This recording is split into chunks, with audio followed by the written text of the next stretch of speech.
for you guys today. Mary Knight is the president and co-owner of Hydrogen Advertising. Mary is an executive creative director and also mentioned her background in the ownership of the agency. It's an award-winning independent agency based in Seattle, Washington. With decades of industry experience, Knight spent years as an executive creative director at major global agency networks, including FCB Global and DDB Worldwide, before stepping into leadership at independent shops. Honored with the American Advertising Federation Silver Medal Award for Outstanding Contribution to Advertising, she has served on juries for prestigious industry awards like the One Show, Effie, and Communication Arts. Known for advocating against the sea of sameness, the trap of safe, forgettable brand marketing, and has led campaigns for major global and regional brands, including Boeing, DiGiorno, Tabasco, American Airlines, Motorola, and Group Health Cooperative. Mary, thanks so much for coming on. Thanks for having me. So I know I gave a little bit of a bio there, but we actually did a retrospective on DDB, starting with David Angelo from David and Goliath. I don't know if you guys ever overlapped or not, but maybe you could give me a little bit about a little bit more of a context with your background, and would love to hear a little bit about DDB because we're sunsetting the letters this year, sadly.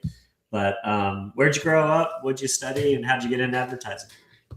I grew up in Texas, and that's actually where I worked at. I worked at DDB Dallas. Oh, nice. Yeah.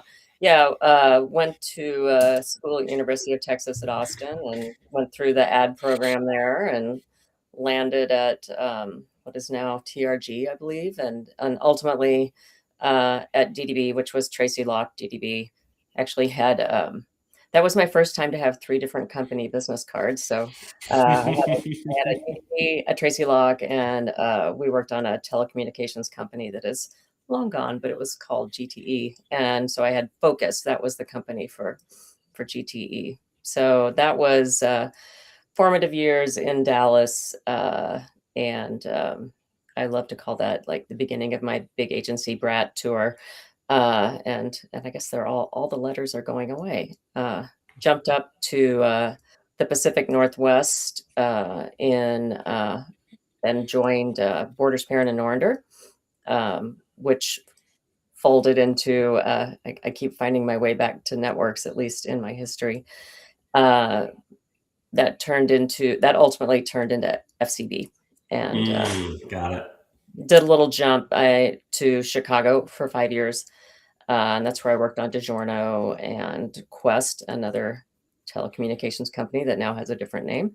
And a lot of the craft brands as well. And then fun. Back to what I call home, which is Seattle. After all these years, this is where both my kids were born, and brought everybody home, and joined Hydrogen with the intent to take over the agency one day, and convinced my business partner, Michael McGrath, to join me a year later. And it's our 3rd time to work together. And we were creative team all through that, and writer, and he's the art director. And 3.5 years ago, we bought out the last original founder, and became owners of Hydrogen. And I went from creative director to president. So I've been having this wonderful crash course in learning a lot about media, as you and I were chatting about,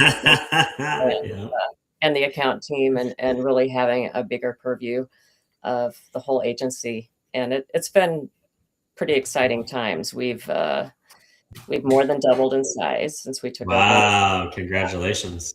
Thanks. And that's hard work, being in the right place at the right time, and great clients that have been growing with us. So all good.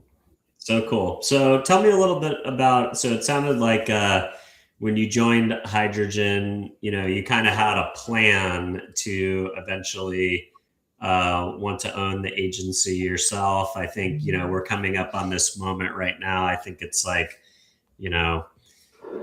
I don't even know how many trillions of dollars moving from the baby boomers to Gen X and other generations of opportunities to pass the torch and a lot of legacy planning inside of the advertising industry, especially in the indie scene, is no exception to the rule.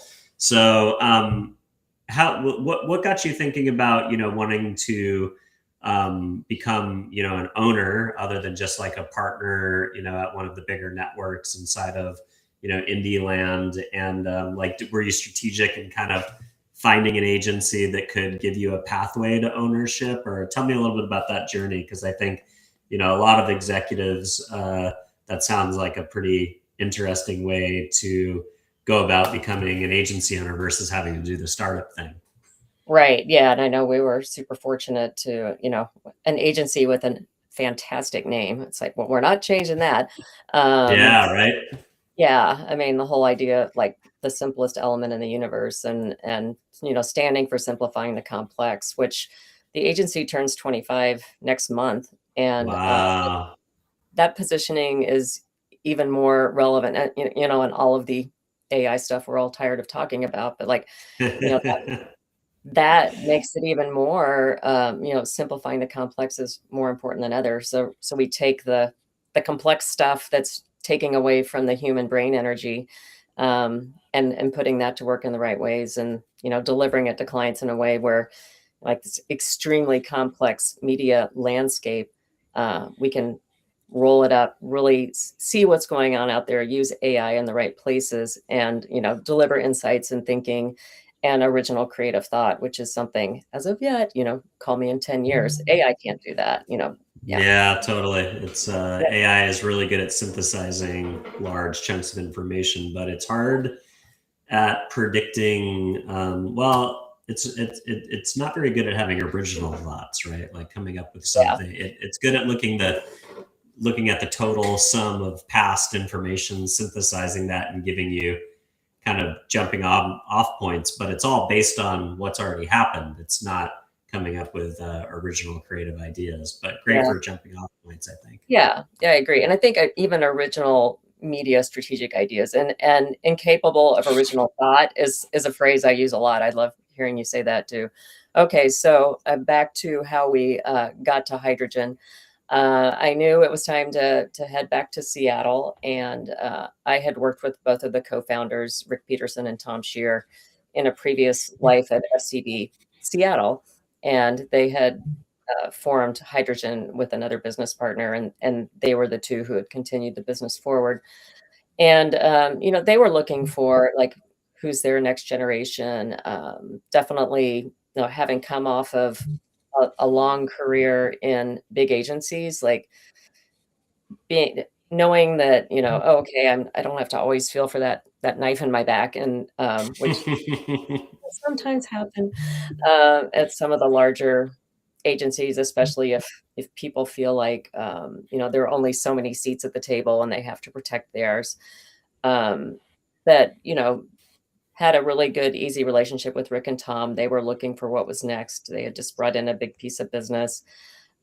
Joined them, with the intent to start to, accrue ownership in the company. So, why did I decide to do it? I think it was like, I would love to be able to have an agency where the layers of decision making are a lot more streamlined, because I could see a lot of, wasted time, wasted energy, wasted thought that was happening. And I knew there was a better way. And I'd had enough of the indie experience at Borders to know that, there was a better way. So it was exciting to join them, liked and trusted them.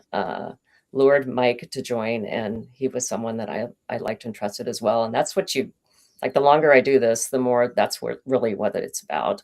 Yeah, people who have each other's back, like you said, and Mhm. it's more when you get kind of to your maybe the back end of your career, the second stage of your career. It's more about the people you work with, and knowing that you're going to be spending a lot of time with them, making sure that those folks push you, challenge you, make you think bigger and in brighter ways, but just are pleasant to be around with and work with every day.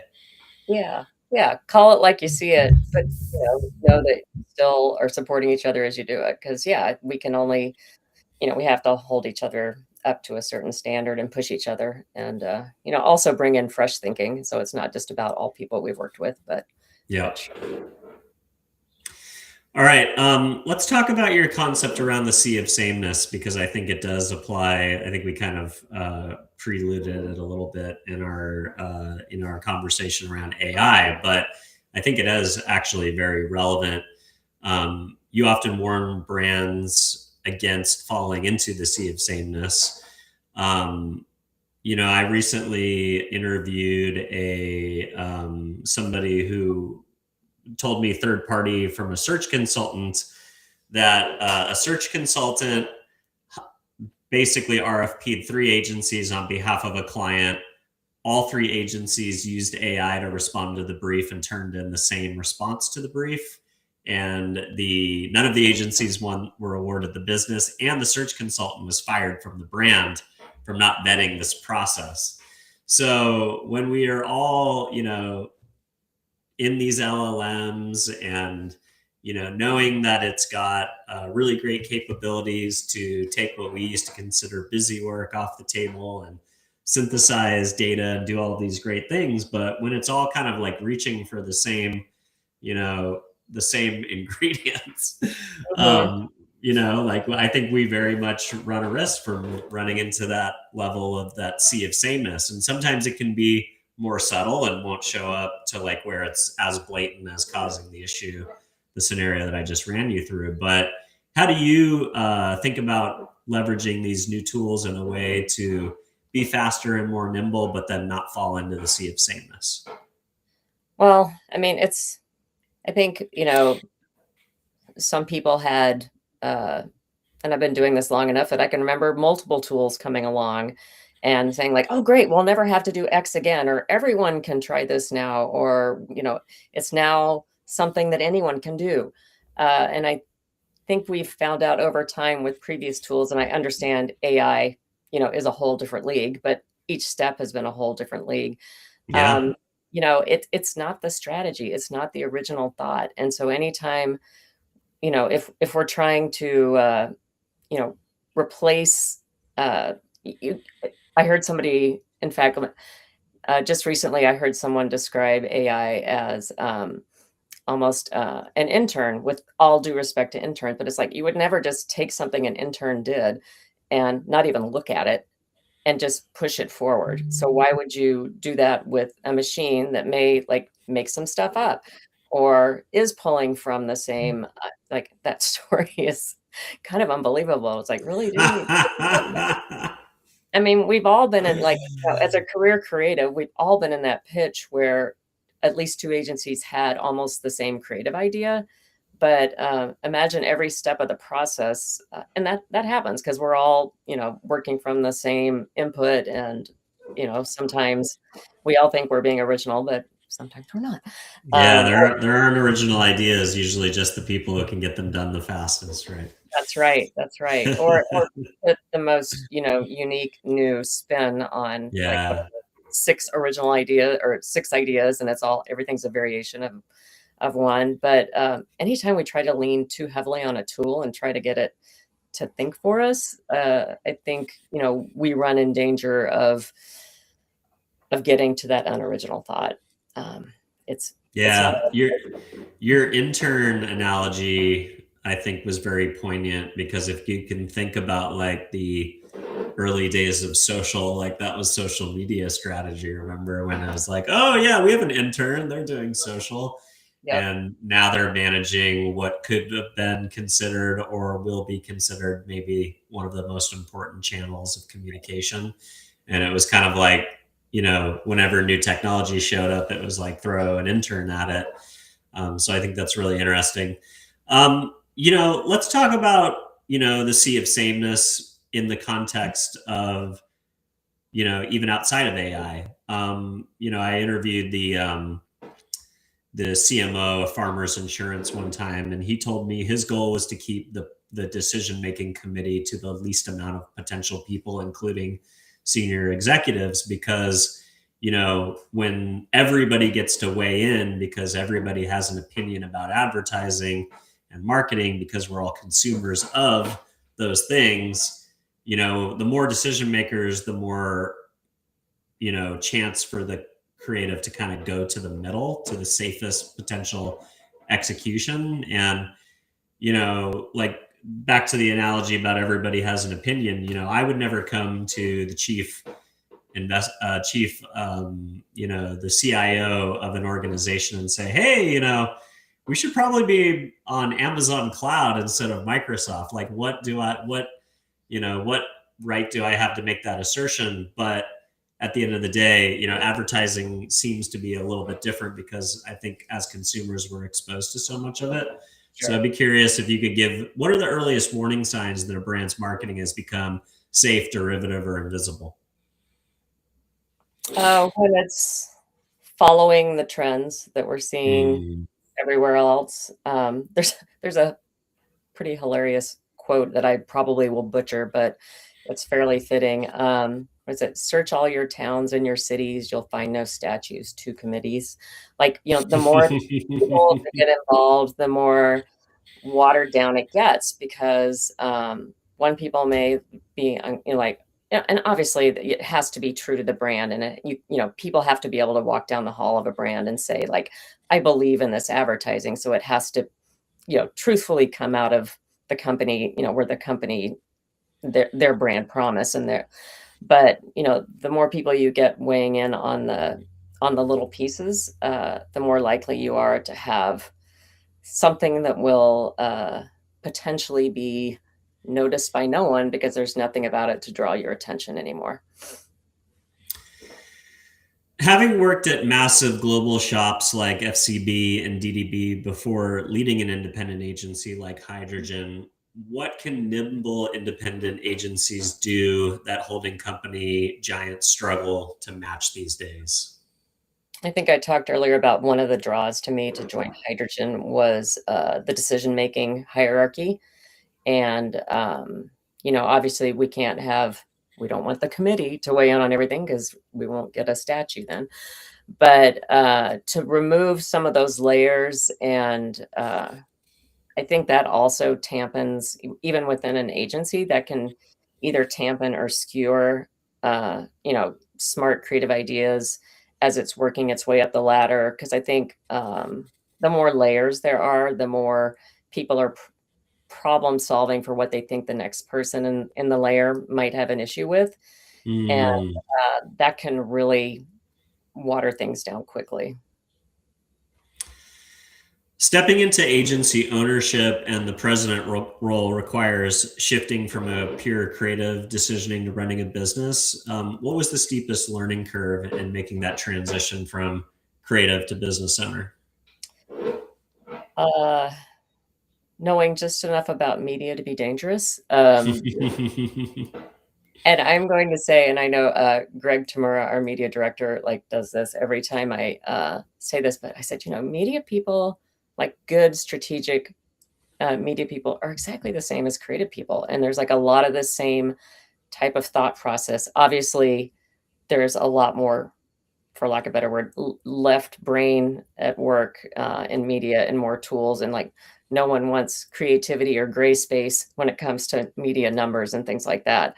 So definitely, earning my credibility, with both the account team and the media team, I think was, and I still remain humble there, and actually am a lot deeper into client relationships, which I actually really enjoy than I have been. But sometimes, especially at the bigs, it was we've got this, stay in your room and make some ads. So really, I always crave the big picture, even if we're doing just one piece with a client. So being able to see the landscape, talk with the client about what their business issues really are and how we can get there together, and rising above an assignment to really help them solve problems. It was something that I had a little bit of, but really being able to focus on that's something as well. That's cool. Yeah, I interviewed a chief creative officer at a large automotive agency or an agency that's owned by an automotive conglomerate, you could probably figure that one out pretty quick. But he wrote a book on the idea that, creatives get rewarded as they kind of go through their career, with less opportunity to actually impact creative and more about creative stewardship and, generating a creative environment or stewarding creative talent as a manager. It's like the better you do, the more you get kind of removed from the work. And I think it's interesting from the context of agency ownership. I imagine you've probably, to some degree, even at an indie, had to like maybe step back and let the ad people do their thing, like you mentioned, a little bit less than you may have in the past in your career. But I think that's an interesting component, whether it's from the perspective of like rising up the ranks in a traditional larger agency and just getting more and more managerial as you move up the path, or starting to branch out in either the entrepreneurship side. So I think that's really interesting. All right. As someone who has served on juries for both the one show, Effie's Communication Arts, what specific quality separates a good campaign for an award-winning one? Boy, it depends. I mean, first of all, there's that that moment of relief when you're looking at work and you do get to something. You're like, you can almost just immediately feel it. Like it's well put together, it's well thought out. In many cases, it's very well executed. But there's been it's been thoughtful. It's not, and you can feel it as a judge, and you're looking at hundreds and hundreds of submissions. So to be like, oh, and then especially like when you get to radio or something, and then to land on something that has a cohesive thought. And if it's an integrated campaign, which is one of my loves, and like I do really enjoy Effie because I think we're making art for commerce, so it should move and drive something. It shouldn't just should hang be on tailored a to wall. results. Yeah, it shouldn't just Yeah. for the sake of winning a statue and nothing else.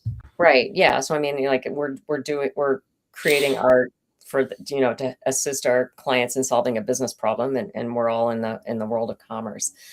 But a cohesive thought that extends as a thread through all of those pieces as well. I mean, the more different platforms, the more, like we were talking about, influencer, something like that takes a more prominent role. There's still a kernel, there's still a hook that holds the best ideas together.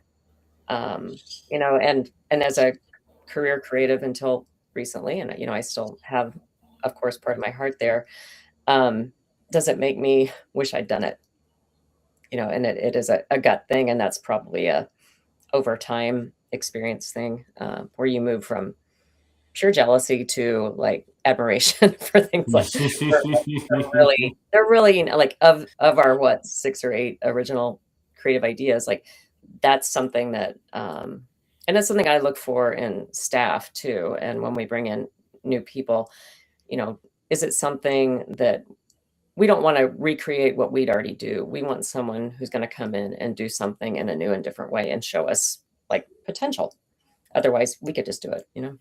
Yeah, that's a great point.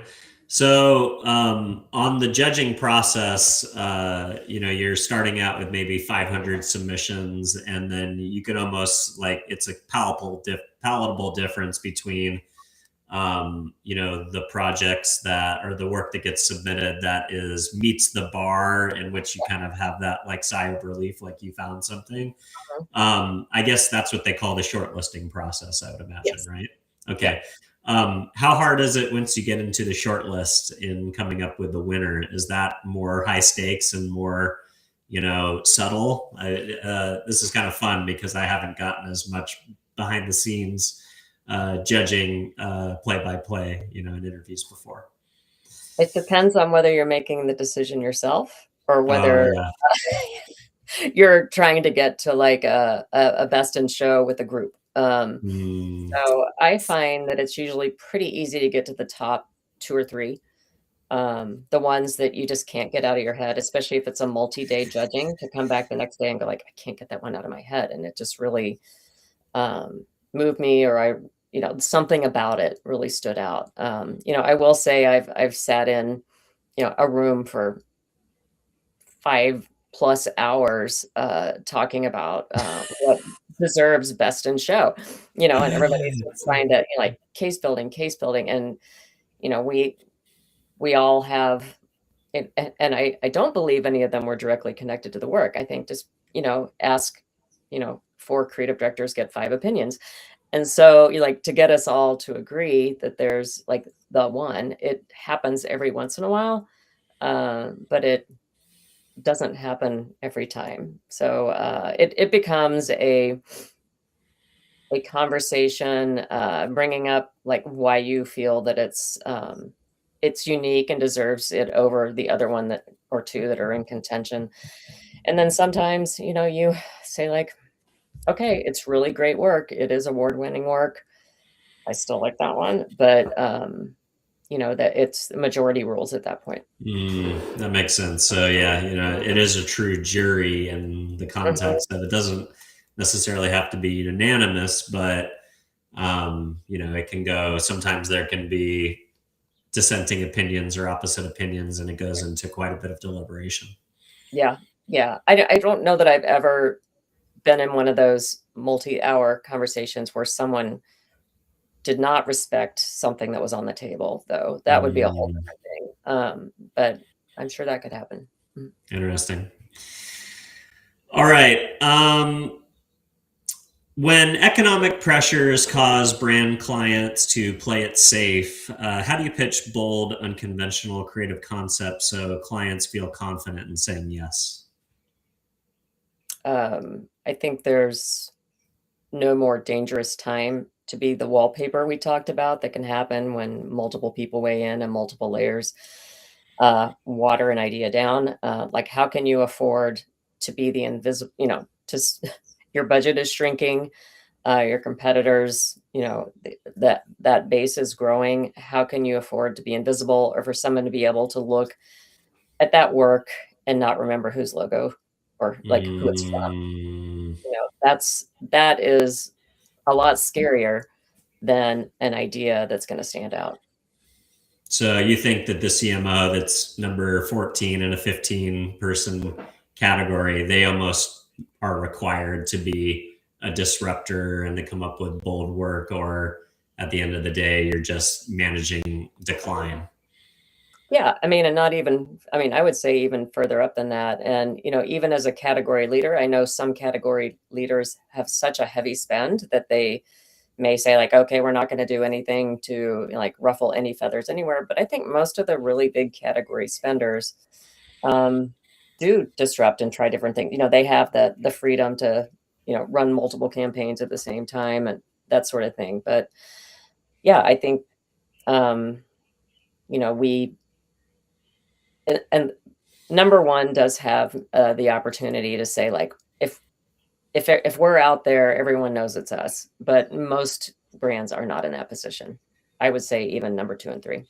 Mm, interesting. Yeah, I used to hear like also the idea that, like Nike, for instance, didn't consider itself in the sporting goods business. They didn't look at Adidas as their competitor. They looked at like Netflix as their competitor, Yeah. or Apple, like other brands that were pulling away mind share from thing time spent with their brand with other world class brands that were completely in other categories. But like at the end of the day, we're all fighting for like share of wallet and share of attention, right, and share of engagement. So I always love that idea of like transcending your category and just thinking about the broader aspects of economics and mind share and time spent.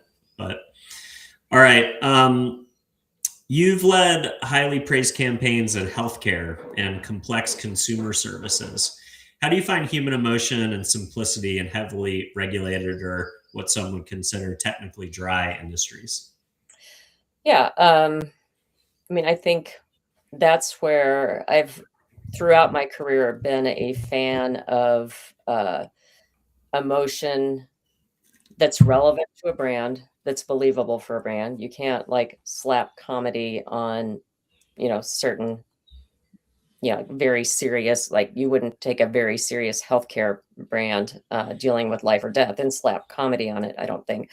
But, we have multiple emotions, but, to me, emotion is that foot in the door that makes you think of a brand as less of a company trying to sell me something and more of, oh, this is a brand, or like a company or even a person that I like what they're saying. I feel a connection, and if we can build that connection on an emotional level, then we can help them stand out and and claim their stake in what is a very busy category. But I think so many times, like, you see this with like what I call like the gratuitous use of celebrity. Like, if you just bolt a celebrity onto a brand without having it really come out of, like, the business problem and why you're bringing that celebrity in, it just goes left field. I think the same is true for emotional hooks.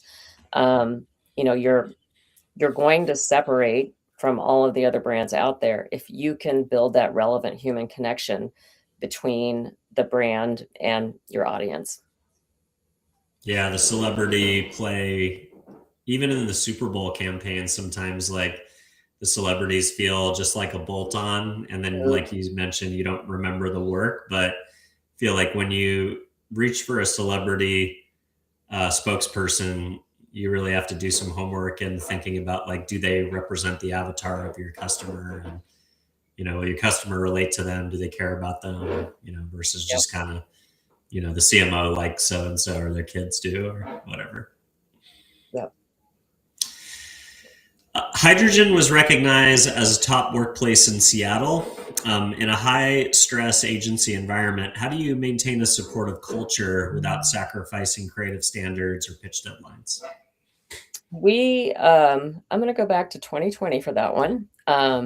When one Friday in mid-March, Governor Jay Inslee, who was governor at the time, I think we were one of the first states in the country to order, state to he issued a stay-at-home order, so we had to go virtual pretty much overnight. And, as part of that process, and part of that was like we were all trying to figure out, like, how's everybody doing? What's going on? Nobody knows what's going on at that point.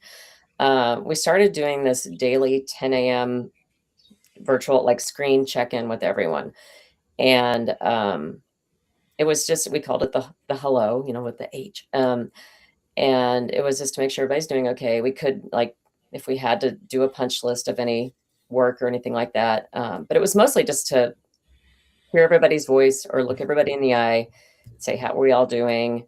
That continues today, uh, even though we're much larger now.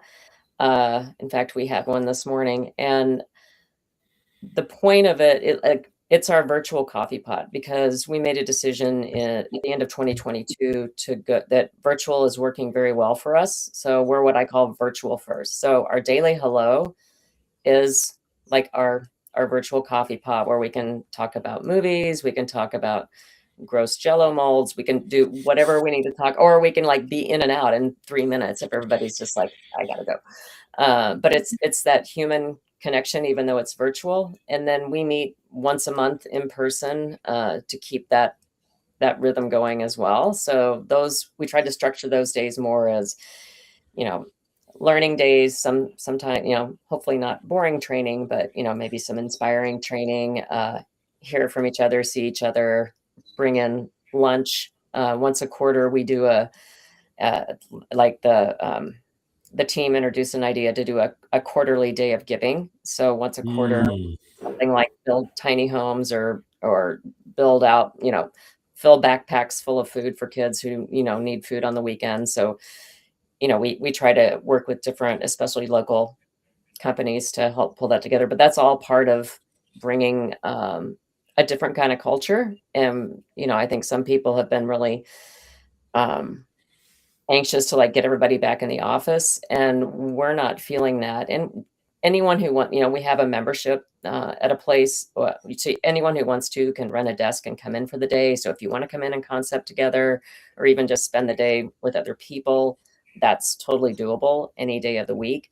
But it really gives us a lot of flexibility, and I think some of we're able to work with some really great people who do have to go pick up the kids, who do have to, there's different things that come up in people's lives, and by having and it takes trust, and you have to like and trust the people you work with, which I think I talked about early. Like that was, one of the motivations to be at Hydrogen.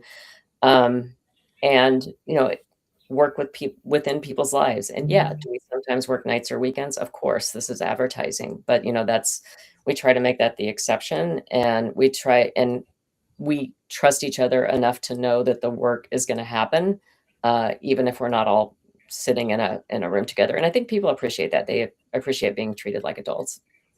I love that. So you guys have maintained kind of the post-COVID virtual status, and then so for the monthly come-togethers and the flexibility, that's kind of like a WeWork, a co-work situation where Yeah. you can kind of use that space as a flex space, and then really the only like mandatory assignment or the mandatory hours is kind of that once a month Yeah. opportunity to come together as a group.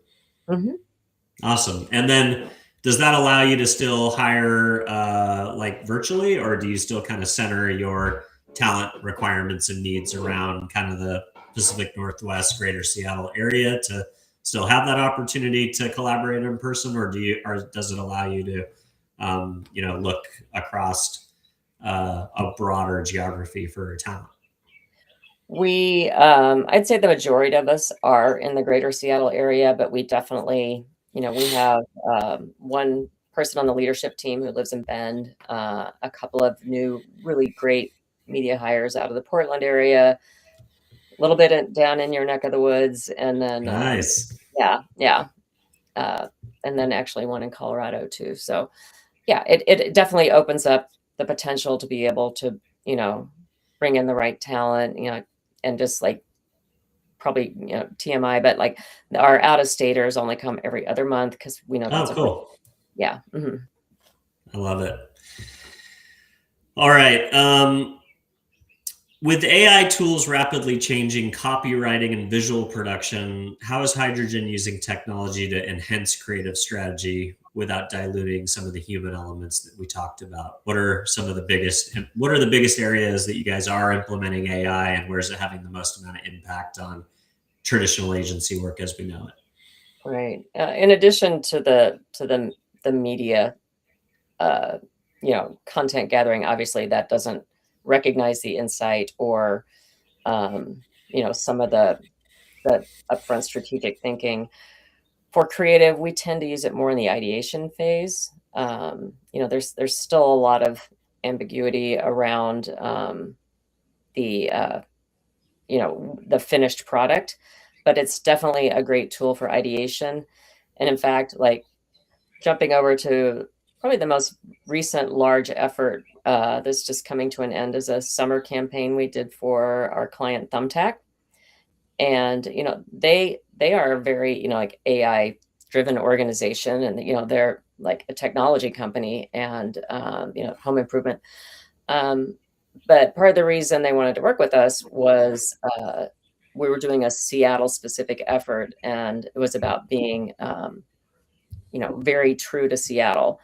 So it was a animation illustration direction, and rather than use AI at all, well, other than in getting to the idea, we hired a local illustrator, and Mm. yeah, so she actually, you know, could we have done it in AI? Absolutely, but did she capture nuances and that were like a local artist would know about Seattle and bring those to life?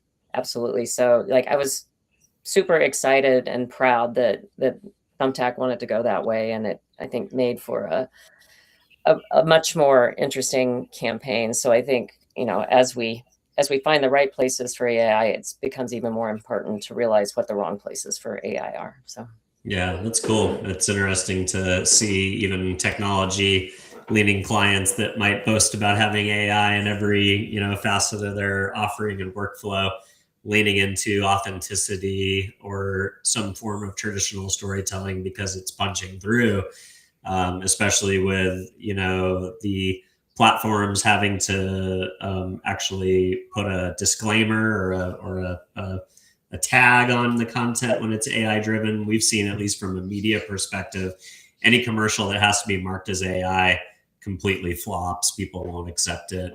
Consumers won't accept it, even if their eyes can be tricked, which generally they can't. It's just an offness, even when it's like really, really good.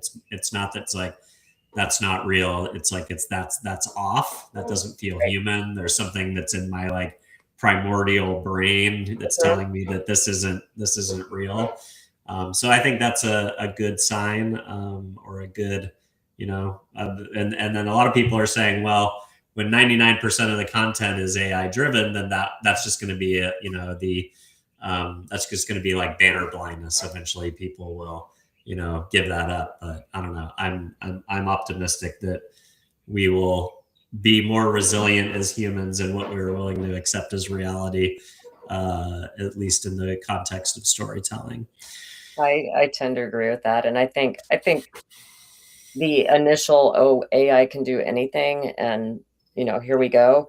I think we're already starting to see the cracks in that, and you're starting to see more stories like the Thumbtack story where it's like, "Let's make a conscious choice to not use AI here," or let's, use AI in some of the, like, strategy, data gathering at the front end, but let's realize, because I agree, yeah, is it that there's no pores on, I don't know, the eyes, there's something sure, and that's just for humans, and there's obviously other things you can do with AI, but I do think that that gap is gonna continue to widen. I think the Yeah. initial, like, is, um, it's losing its shine a little bit because Yeah, people are especially with realizing. young people, like it's got kind of. I think it goes to like, why are young people booing technology executives at commencement speeches? It's not because they hate those people necessarily. It's that they hate the message or what they hate. That it's not even hate. I'd say it's an underlying fear of all the things that we're hearing from this industry. Oh, we're going to massively disrupt the economy and take young people's jobs. And a lot of that at the end of the day is storytelling to justify, the valuations in which they're raising money, right? It's a, Right. but you risk alienating a huge percentage of your customers at the same, or a huge amount of the population at the same time who are potential customers. So it's a fine razor to walk, I suppose, for these companies, but interesting nonetheless. Sure. All right. Client retainers are increasingly shifting towards project based work. How do you build deep long term brand equity when client engagements are becoming more fragmented? We're quite fortunate in that the majority of our clients are longer term relationships. Um, so that may be a tough one for me to, Yeah. you, um, you definitely lose part of that brain trust, part of that ongoing, you know, history, of where a client's been and where they're going if you're airdropping in and out. And I think, a lot of times, especially larger clients may say like, "Oh, we have that, we'll give that to you." But I do believe actually living it, and breathing it means that makes us that much more, that that makes us faster. We know what's been done before. So again, that sea of sameness, we're able to like skip out of that because we have we've lived the history, so we know the history. Um, but there are times when it is a project, and I think actually a lot of times, we'll do multiple projects for a client over time, and then you start to build that same sort of brain trust. Um, I'll have to get back to you on that because most of ours, and especially our successful ones, are these longer term relationships where we can, and you build so much more trust. Like, part of jumping off that and like, let's not fall for this in the sea of sameness trap is trusting and believe as the client between, trusting and believing in each other, like we're in this together. And so when you're in there together for the long term, that becomes a much more fluid conversation. Very cool. Well, congratulations for being able to keep that sticky AOR kind of long-term relationship with clients, because I think that there's a lot of shops that struggle with that these days. Yeah, fingers All right. crossed. What's the most important skill young copywriters and art directors need to cultivate if they want to move from executing ideas to move into agency leadership and creative leadership? Some of the things that we were talking about that you've been able to track in your career. Right. And I think you touched on other parts of this earlier with an interview you had previously done. But one of the observations I had is if you're a successful, in my case, writer or art director, and you start to go through the ranks, you've had your career built on competing with other teams for creative ideas. There hasn't your success has been based on your output. So when it suddenly switches and you need to help others, like for years, my job was, the creative team comes in and dumps the giant pile of coal, and you're like, oh, and they may be in love with one part of it, and you go like, oh, there's a diamond over there. I think if we just do this, Mm-hmm. but so many of us on the creative side don't get that. We don't get that necessarily. It's harder to find ourselves in the room where the client is doing the initial briefing. So the more opportunities I think they can find over time to be in the room early, to be interested in the strategy, to weigh in on the strategy if you agree or don't agree with it, and to start thinking about, I think account management, because they're managing client relationships, there's more of a grounding in learning to like work with other people to bring people together. So look to your account management, you know, cohorts, and watch what they're doing, because they're learning how to lead.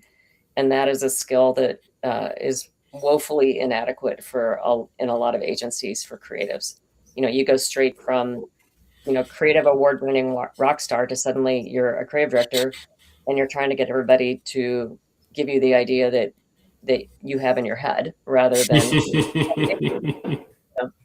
because that's how you've always been judged. I mean, I think it's easy to see how the trap forms. Yeah. Yeah, very interesting. I love that idea of trying to expose yourself to more of the assembly line, whether it's strategy, accounts, and kind of understand what each person contributes, and then you can kind of be more informed when it comes to your part of contributing. So I love that.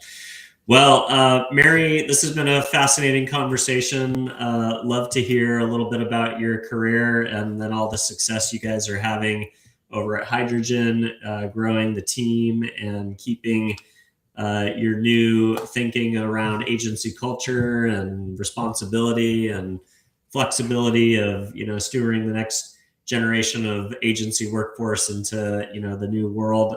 Love what you guys are doing. If folks want to follow along with your thinking or learn more about the agency, where do you want to send people to stay in touch?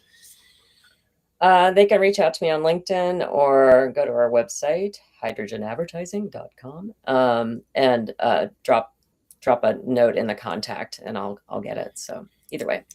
Amazing. Well, thanks, Mary, for spending a little bit of time with our audience today. And for those of you who are watching, if this is the first time you're seeing the show, don't forget to give us a follow or subscribe if you want to hear more thought leadership from agency leaders like Mary in the future. If you give us an honest review on whatever podcast platform you're listening on, that's how we find a bigger audience. So go ahead and do that today. And last but not least, if there's a brand out there who wants to hear a little bit about what Hydrogen and the indie agency scene is accomplishing these days, or maybe creative talent who's up in the Pacific Northwest area trying to get back to that part of town, maybe wants to connect with the agency, or just someone who you think would benefit from the conversation that I had with Mary today, don't forget to share the show. And with that, I will wish you a great week. Thanks for spending some time and kicking off the show with our audience this week. Thanks, Dylan. Bye-bye. See you soon.